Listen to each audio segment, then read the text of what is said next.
What's up guys, the new preview patch for 0.7.6 for backpack battles is out and a new recipe was released along with it. But before we get into the new item, let's go over some of the balance changes really quickly. It looks like some of the weaker unique options are going to be a little bit cheaper now. Blood Harvester is down to 11 gold from 12 gold, Pumpkin is down to 9 gold from 11 gold, Tim is down to 11 gold from 12 gold, and Jerry is down to 8 gold from 10 gold.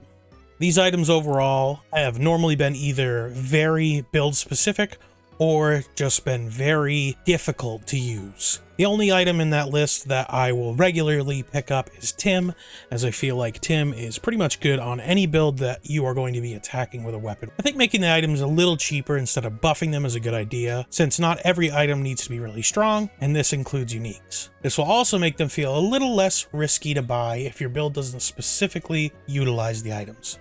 And I just wanted to take a second to thank everyone for watching. I really appreciate you guys. If you enjoyed the video, please like and subscribe, as my channel is still very new and very small, and it really helps me out. Alrighty, now for the nerfs. Moon Shields were rightfully nerfed so that you gain 1 mana for every 12 armor, up from 10 armor. This was a really strong item, so I'm not surprised to see that here. Health Potions were nerfed to 11 healing, down from 12. Honestly, I feel like 12 was a really good spot for them, and I think nerfing them to 11, though it doesn't seem like a lot, will actually be quite a lot in the long run. Belladonna's Whisper's threshold to generate poison is up to 9 damage from 8. What that means is that the item within the star slot of your Belladonna Whisper now needs to deal 9 damage instead of 8 to activate Belladonna's Whisper. Darksaber's stamina cost is 1.2, up from 1.0.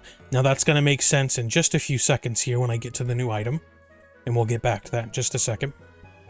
Mana Thirst was also changed, but it feels a bit more like a lateral movement of power. Instead of stealing 12 life, it now steals 10 life, and its damage was increased to 5 to 7. But the patch notes seem to be incorrect here, as they state it's only +1, but that is indeed +2 from the base game. Now for the buffs. Platinum customer card was increased to 10%. This feels like a little bit better. Feels like it's in a good spot, but I feel like it needs just a little bit more to be worth picking up on a regular occasion. Fancy Fencing Rapier's cooldown was reduced by 0.01 second. They're trying to make this weapon a little bit better of an option to pick, as overall it does still feel kind of weak. So hopefully this helps it out. Crossblades, Excalibur, and Pandemonium all gained 1 damage.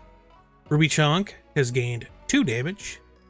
Burning Coal, when slotted into armor, gives 15 block, up from 12. Burning Coal, when in the backpack, cleanses 3 debuffs now instead of 2. And finally, Holy Armor's cost was reduced to 13 gold from 14 gold. Now the part you guys have been waiting for, the new item. Its recipe is a Corrupted Crystal in Holy Armor, which creates Corrupted Armor. The item has a 10% chance for each dark item in the star slots to prevent an opponent from cleansing any debuffs on them.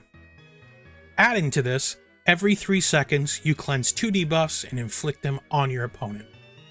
Overall, this item looks pretty strong, and I'm excited to give it a try in my own Darksaber build, as letting you send debuffs back at your opponent can make you very quickly stack up those debuffs on your opponent, making Darksaber finally feel like a good choice over getting when deciding between doing a Darksaber or a Lightsaber. Alright guys, that's all for the patch notes for today. Sometime next week I'll have the new item featured in a video for you guys to see.